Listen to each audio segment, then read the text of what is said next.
लीकता नहीं सब सिर्फ सरायकिस्तान दे वो कई कीती गाल वधीकता नहीं साडी रोही रानी नाल जिने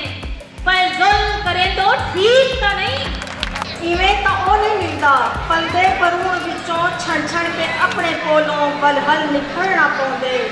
इवें नहीं वसू थींदी बस आप झोंक बढ़ के वलवल उड़ना पौंदे सरायकी प्यार दी बोली सुने संसार दी बोली लगे माखी तू वध मिठड़ी फरीदा यार दी बोली